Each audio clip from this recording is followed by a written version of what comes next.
Every night when you go to sleep, they visit you.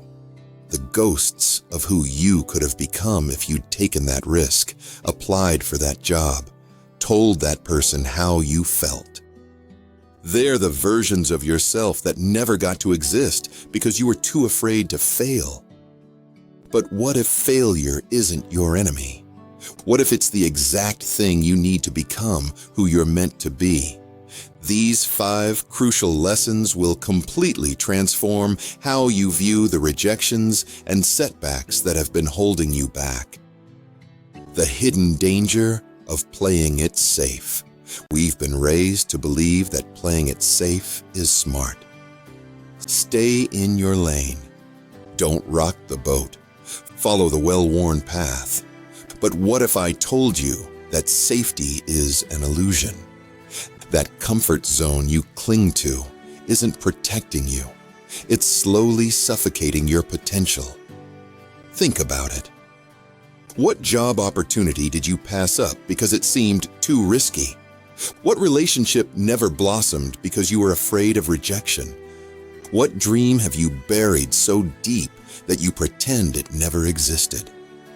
As Denzel Washington powerfully states, don't be afraid to fail big, to dream big. He understands what research has confirmed. The regret of inaction haunts us far more intensely than the sting of failure. A landmark study revealed that 76% of people's deepest regrets came from things they didn't do rather than actions they took. Your brain is hardwired to avoid pain and seek comfort. But that same protective mechanism is robbing you of your greatest possibilities. Every time you choose safety over growth, a piece of your potential dies. Here's the truth. The greatest risk in life is taking no risks at all. When you embrace this mindset shift, suddenly what seemed dangerous becomes the only path worth taking. Legends are built on failures, not successes. That path worth taking, it's littered with failures. Thomas Edison once said, "I have not failed 10,000 times. I've successfully found 10,000 ways that will not work." This mindset shift transforms everything. Failure isn't failure, it's data collection, it's progress. Look at the legends we admire. Reggie Jackson, baseball's Mr. October, struck out 2,497 times, more than any other player in history. Yet we remember his 563 home runs. J.K. Rowling's Harry Potter manuscript was rejected by 12 publishers before someone said yes. Michael Jordan missed 9,000 shots in his career and lost 300 games. "I've failed over and over again," he said, "and that is why I succeed." Here's what's fascinating. Your brain actually forms stronger neural pathways from failure than success. Research from Stanford University shows that when we analyze mistakes, we create deeper learning connections than when everything goes perfectly. Your brain is literally designed to learn more from your failures than your victories.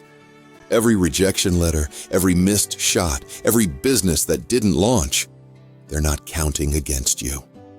They're counting toward your eventual success. Each failure is a necessary deposit into your success account. The question isn't whether you'll fail, it's whether you'll fail forward. The ghosts of your unrealized potential. Failing forward means embracing the stumbles, but what about the races you never even entered? What terrifies me more than failure isn't the rejection letters I received. It's imagining all the letters I never sent. Those unlived possibilities don't just disappear. They linger as ghosts of what could have been. Close your eyes for a moment. Can you see them? the ghosts of your unrealized potential, that business you never started, that degree you never pursued, that "I love you" you never said. They're standing right there, just beyond your reach, not judging you, but waiting for you to acknowledge what could still be. A landmark study from Cornell University revealed that 9 out of 10 hospice patients identified dreams left unfulfilled as their greatest source of distress. Dr. Ira Byock, palliative care physician and author of The 4 Things That Matter Most, documented that the most common deathbed regret wasn't about failures. It was about courage, never summoned. When Australian nurse Bronnie Ware interviewed dying patients, the most frequent regret she heard was, "I wish I'd had the courage to live a life true to myself, not the life others expected of me." These weren't people tortured by their failures, but by their hesitation.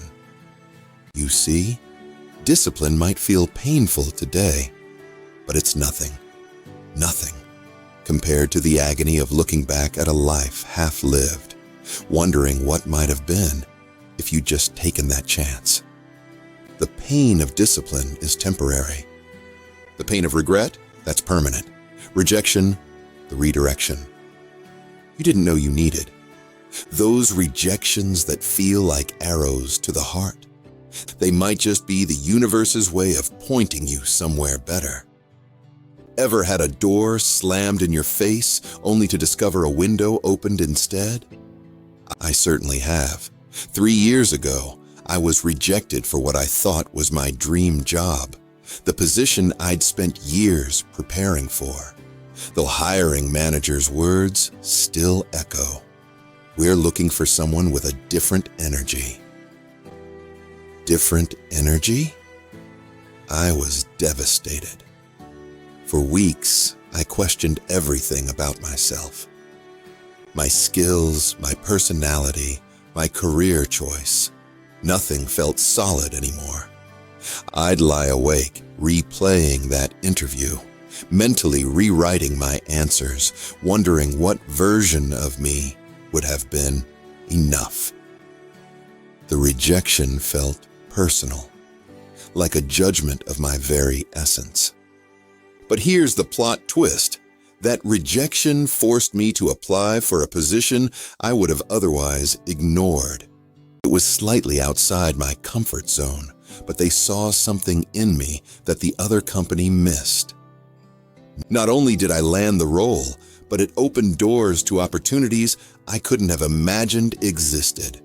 That's the paradox of rejection. What feels like a brutal no is often life's mysterious way of creating space for a better yes. Steve Jobs captured this perfectly after being fired from Apple, the company he founded. The heaviness of being successful was replaced by the lightness of being a beginner again. It freed me to enter one of the most creative periods of my life. The same happened to filmmaker Steven Spielberg, who was rejected from film school, not once, but 3 times. Those rejections led him to take a different path, starting as an unpaid intern at Universal Studios, where he would eventually direct some of the most iconic films in history. The Failure Masterclass, turning setbacks into comebacks. Hearing about others who bounced back might inspire you, but when you're face down in your own failure, inspiration alone won't pull you up. The difference between staying down and rising stronger isn't about what happened to you. It's about the specific actions you take in the aftermath. Let me share the Failure Masterclass nobody taught you in school. Are you processing your failures correctly? Or are you repeating the same mistakes on loop, telling yourself you're learning when you're actually stuck in a cycle? Most people miss the critical steps that transform a setback into a comeback. The first strategy is the 24-hour rule. When Oprah Winfrey lost a major movie role, she gave herself exactly 1 day to feel the disappointment, then moved forward. Allow yourself 24 hours to feel every emotion: rage, sadness, embarrassment. Then, time's up. Your healing clock has expired. Next comes the failure post-mortem. Treat your failure like a detective investigating a case. What specifically went wrong? What factors were in your control?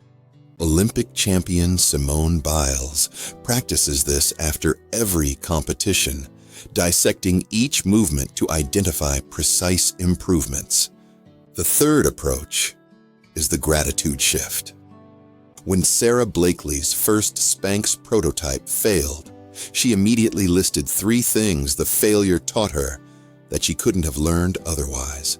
This neural rewiring transforms your brain's relationship with failure. Fourth is the skills acquisition approach. When you fail, immediately identify one skill that, if improved, would have changed the outcome. A rejected job candidate might determine their interview skills need work, then take specific action to strengthen that weakness. Finally, there's the reframing technique. When NBA star Kobe Bryant tore his Achilles tendon, he called it his moment of clarity rather than his downfall. He used the recovery time to develop his mental game and strategic thinking. The language you use to describe your failure literally reshapes your experience of it. Here's where everything we've discussed comes together. Failure isn't your enemy. It's your most brutal, honest, and effective teacher. When you actively seek out failure, you're not being reckless. You're accelerating your growth in ways comfort never could. You're discovering capabilities hidden beneath layers of fear. So I challenge you. What's that one risk you've been avoiding? That conversation you need to have? That project gathering dust? That dream you've shelved? Identify it now and commit to taking action within 24 hours. Not next week, not when you're ready. Tomorrow. Remember this. The world needs your unique contribution. It doesn't matter where you started or what obstacles stand in your way. Your voice, your vision, your gifts matter. The world is waiting for you to fall forward into your potential, to stumble, to get up, to learn, and ultimately, to soar. Now go. Fall forward.